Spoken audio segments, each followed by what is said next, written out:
நாங்கள் ஐக்கிய நாடு பேரணையை பார்க்குற நேரம் இலங்கையும் சேர்த்து ஸ்பான்சர் பண்ணின இந்த பேரணை இலங்கை வரலாறில் ஒரு மாற்றத்தை கொண்டிருக்கின்னு சொல்லலாம். மஹிந்த ராஜபக்சவுடைய காலத்தில் நாங்கள் எதிர்பார்த்தோம் என்னென்னு சொன்னால், இந்த நாட்டுக்கு ஜிஎஸ்பி ப்ளஸ் இல்லாமல் போச்சு, இந்த நாட்டுக்கு சேங்ஷன்ஸ் வரப்போகுது, இந்த நாட்டுக்குள்ள மஹிந்த ராஜபக்சேவை கொண்டு போய் எலக்ட்ரிக் கூட்டத்தில் போட போகிறாங்க என்ற ஒரு நினைப்பு தான் மக்களுக்குள்ளே இருந்து, மக்கள் ஒரு பயத்தில் ஒரு அச்சத்தோடு வாழ்ந்து கொண்டு இருந்தாங்க, எங்களுக்கு நாளைக்கு என்ன நடக்க போகுது. ஆனால் ஜனவரி 8ஆம் தேதி நடந்த தேர்தலில் வந்த மாற்றத்துக்குள்ளே மக்களுக்குள்ள ஒரு சந்தோஷத்தையும் சுபீஷத்தையும் கொண்டு விட்டுச்சு. அதில் தான் நாங்கள் பார்க்குறோம், மைத்ரிபால சிறிசேன ஜனாதிபதி அவர்களும் பிரதம மந்திரி அவர்களும் இந்த உலக நாட்டு தலைவர்மாரோட பேசிக்கொண்ட மாதிரி நடந்து கொண்ட முறை, இலங்கையில் இப்போ இருக்கிற நிலைமை, ஒரு எல்லா சமூகத்துக்குள்ள ஒரு ஒற்றுமை, எந்த பள்ளிவாசல் கோவில் சர்ச் உடப்படாமல் நிலையில் மக்களுக்குள்ளே ஒற்றுமையை கொண்டு இந்த நாட்டுக்குள்ளே ஹியூமன் ரைட்ஸ் வயலேஷனை குறைச்சி வெள்ளை வேனை கம்ப்ளீட்டாக இல்லாமாக்கி நாட்டுக்குள்ளே எந்த மக்களுக்கும் எந்த பகுதிக்கும் பேத்து வரக்கூடிய ஒரு சந்தர்ப்பத்தை கொடுத்துருக்கிற நிலையில் இன்றைக்கு உலக தலைவர்மார்கள் எல்லாம் இலங்கை பக்கம் பார்த்து இலங்கைக்கு நாங்கள் ஏதாவது செய்யணும் என்ற ஒரு நல்ல நோக்கத்தோடு பார்க்குறாங்க. இதை நாங்கள் நேற்று பார்த்தோம். பராக் ஒபாமா அவர்கள் ஜனாதிபதி மைத்ரிபால சிறிசேன கிட்ட பேத்து கை கொடுத்து இலங்கை இந்த எடுத்த ஸ்டாண்டை நான் பாராட்டுறேன், இலங்கைக்கு நான் வேண்டிய சப்போர்ட்டை நான் தர வைக்கிறேன்னு சொல்லி, இதே மாதிரி பெங்கி மூன் அவர்களும் கொடுத்து நியூசிலாந்து பிரைம் மினிஸ்டர் ஜனாதிபதி இருந்த ஹோட்டலுக்கே பேத்து அவரை கண்டு அவருக்கு நல்வாட்கள் சொல்லியிருந்தேன். இது ஒரு மாற்றத்தை கொண்டது. இந்த நாட்டில் பெரிய ஒரு டெவலப்மெண்ட் ஒன்று நடக்க போகுது. இந்த டெவலப்மெண்ட்டுக்கு எல்லா ஊரும் ஒத்துழைச்சி இந்த நாட்டுக்கு சப்போர்ட் பண்ணும் என்ற ஒரு தீர்மானம் இருந்தாங்க. அதே நேரத்தில் ஜான் கெல்லி அவர்கள் சொல்லியிருந்தார், இது நாட்டுடைய பிரச்சனை, இலங்கையுடைய பிரச்சனை. இது நேரத்தோடு அவங்க பேசலை, இப்போ சொல்கிறாங்க இது நாட்டுடைய இலங்கையோட பிரச்சனையை நீங்களே பாருங்கள், இது உங்களோட ஓன் ப்ராப்ளம், இதை ரீகன்சைல் பண்ணுங்கள், ரீகன்சிலியேஷன் ப்ரொசஸை ஸ்டார்ட் பண்ணுங்கள், நீங்கள் என்ன சப்போர்ட் கேட்டாலும் இன்டர்நேஷ்னல் சப்போர்ட்டாக அமெரிக்காவும் மற்ற எல்லா நாடும் தர தயாராகின்னு சொல்லி ஜனாதிபதி அவர்களுக்கு சொல்லியிருந்தாங்க. இது எங்களுக்கு உண்மையிலேயே சந்தோஷத்தை தருவது. மஹிந்த ராஜபக்சே இந்த ரிப்போர்ட் அப்படியே ரிஜெக்ட் பண்ண சொன்னார்.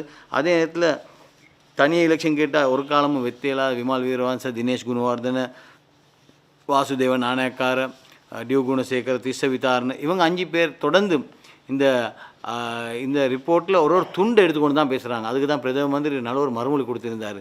சில ஆட்களுக்கு இந்த யானையை பார்த்தால் ஒவ்வொரு ஆள் ஒரு துண்டை பிடிச்சிக்கொண்டு ஒன்று சொல்கிறாங்க. இப்போ உதாரணத்துக்கு விமல் வீரவன்ச காதை பிடிச்சிக்கொண்டு சொல்கிறாரு. இது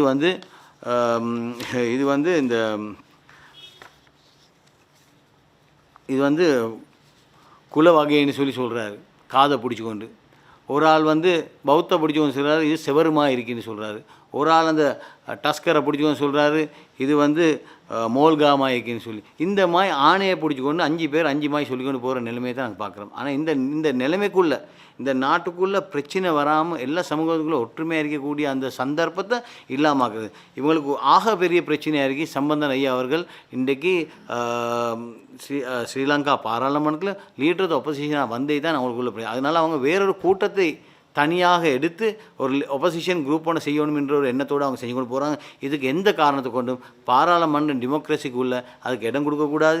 இதுக்குள்ளே துறைசத்தை கொண்டு போட்டு பாராளுமன்றத்தை சீர்குலைக்க நினைக்கிற விமல் வீரவன்ச, தினேஷ் அவங்களுக்கு விரோதமாக நடவடிக்கை அரசாங்கம் ஜனாதிபதி எடுக்கணும். எடுத்து இந்த நாட்டுக்குள்ளே எல்லா மக்களையும் நிம்மதியாக சந்தோஷமாக வாழ வைக்கணும் என்றே தான் எங்களுடைய வேண்டுகோள். அதே நேரத்தில் நாங்கள் காவத்தில் பார்க்குறோம், தொடர்ந்து 19வது மர்டர் கூட 48 வயது ஒரு பெண்மணி, அந்த 18வது கொலை நடந்ததோட மக்கள் அங்கே ஆர்ப்பாட்டம் பண்ணின பிறகு போலீஸ் போஸ்ட் ஒன்றே போட்டாங்க. அந்த போலீஸ் போஸ்ட் போட்டும் அங்கே சரி வந்தில்லை. அந்த பெண்மணியை நேற்று போலீஸ் போஸ்ட் இருந்தும் கூட அந்த பெண்மணியை கொடூரமாக கொண்டு போட்டிருக்கிறத நாங்கள் பார்க்குறோம்.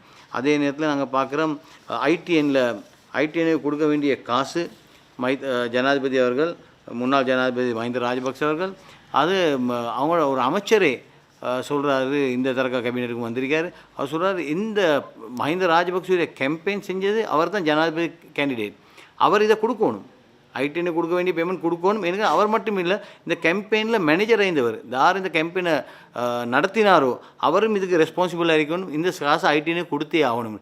ஐடிஎன் மட்டும் இல்லை, ஸ்டேட் இன்ஸ்டிடியூஷன், லேக் ஹவுஸ், அதே மாதிரி பிரிண்டிங் டிபார்ட்மெண்ட், இது மாதிரி நிறைய இடத்துல இவங்க இந்த மாதிரி வேலை செஞ்சுருக்காங்க. இன்றைக்கி நாங்கள் பார்க்குறோம், டிஏ ராஜபக்சே சிலையை இதாகி 60 மில்லியன் கிட்ட வந்த நேரம் உடனடியாக அந்த இன்கொயரியை எஃப்சிஐடியில் இன்கொயரி ஸ்டார்ட் பண்ணும் போது அந்த கொண்டு போய் 60 மில்லியனை கெட்டிருந்தாங்க. இப்போ இவங்கள்ட்ட நல்ல சல் இருக்குது. இப்போ சிஎஸ்என் அன்று சிஎஸ்என் நடத்திக்கொண்டு போகிற நேரம் நாங்கள் காண்றோம் சிஎஸ்என் வந்து வீடியோ பண்ணி எல்லாம் பிரசிடென்ஷியல் மீடியா யூனிட்டால். அப்போ அவங்களுக்கு அந்த ஸ்பான்சர்ஷிப் இருந்ததுனால தான் அந்த சிஎஸ்என் சேனல் அவங்களுக்கு ஓட கொண்டு போயிடுச்சு. இப்போ டிவி சேனல் நடத்துகிற வந்து எல்லாத்துக்கும் செல்கிற மாதிரி லேசி இல்லை. இன்றைக்கு எங்களுக்கு தெரியும் இங்கே வந்திருக்க மீடியாக்கள் இன்றைக்கு இந்த நிலைமைக்கு வரத்துக்கு எவ்வளோ கஷ்டப்பட்டு எவ்வளோ ஓடி எடுத்து பேங்க்கோலில் லோன் எடுத்து தான் இந்த டிவி ஸ்டேஷன்ஸை நடத்திக்க போகிறாங்க. எல்லோரும் நினைக்கிறே வந்து டிவி ஸ்டேஷன்டா எல்லாம் சும்மா வந்துடும், எல்லாம் பிரச்சனை இல்லை, நாங்கள் செல்றெல்லாம் சும்மா போட்டு கொண்டிருப்பாங்கன்னு சொல்லி இல்லை. அவங்களுக்கு ஒரு காஸ்ட் இருக்குது இதுக்கெல்லாம், அவங்களோட ஸ்டாஃபுக்கு கொடுக்க வேண்டிய சேலரி. ஆனால் ஐடிஎன் ரூபாய் லொஸ்ட்டில் ஓடி கொண்டு இருந்துச்சு, அது எல்லாத்துக்கும் தெரியும். ஆனால் இன்றைக்கு அது மாற்றம் அடைஞ்சி இன்றைக்கு ஒரு ப்ராஃபிட்டபிள் இன்ஸ்டியூஷனாக மாறி இந்த டிவி ஸ்டேஷன் இப்போ தான் ப்ராஃபிட் உள்ள ஸ்டேஷனாக மாறி. அதனால் இந்த ஐடிஎன் கொடுக்க வேண்டிய பேமெண்ட்டையும் உடனடியாக கொடுக்கணும், இல்லாட்டி நடவடிக்கை இருக்கணும். இப்போ சிஎஸ்என்னை விற்க போட்டிருக்காங்க. ஏன் நடத்தி கொள்ளையெல்லாம் அங்கே இருக்கிற ஸ்டாஃபுக்கு எல்லாம் விலை சொல்லியிருக்காங்க. ஏன் கவர்மெண்ட் ஸ்பான்சர்ஷிப் இல்லை, இல்லாட்டி முந்தி கவர்மெண்ட்டில் உள்ள எல்லா அட்வர்டைஸ்மெண்ட் அதுக்கு போகணும், கவர்மெண்ட்டில் இருக்கிற பிரசிடென்ட் மீடியா யூனிட் அப்படியே அதை ஃபில்ம் பண்ணணும். இப்படி தான் சிஎஸ்என் நடந்துச்சு. ஆனால் இன்றைக்கி அதனால தான் சிஎஸ்என் நடத்தி கொள்ள இல்லாமல் இன்றைக்கி சிஎஸ்எனை மூடுற அளவுக்கு வந்திருக்கு. இது மட்டும்தான் இருக்குது எங்களுக்கு இன்றைக்கி சொல்லிக்கொள்வது. இந்த நாட்டில் எல்லா மக்களும் இன மக்களும் சந்தோஷமாக வாழ்கிறதுக்கு இந்த ஐநா சபை ரெசல்யூஷனோட இலங்கை மேலே இருந்த அவிஸ்வாசம் இல்லாமல் போய்த்து எல்லா உலக தலைவர்மாருக்கும் விஸ்வாசம் உண்டாவி இந்த நாட்டை முன்னுக்கு கொண்டு போகிறதுக்கு மைத்திரிபால சிறிசேன ஜனாதிபதியும் பிரதம மந்திரி ரணில் விக்ரமசிங்கே நடத்துவாங்க எண்ணிக்கொண்டு எங்களுடைய உரையை முடிக்கிறேன். நன்றி.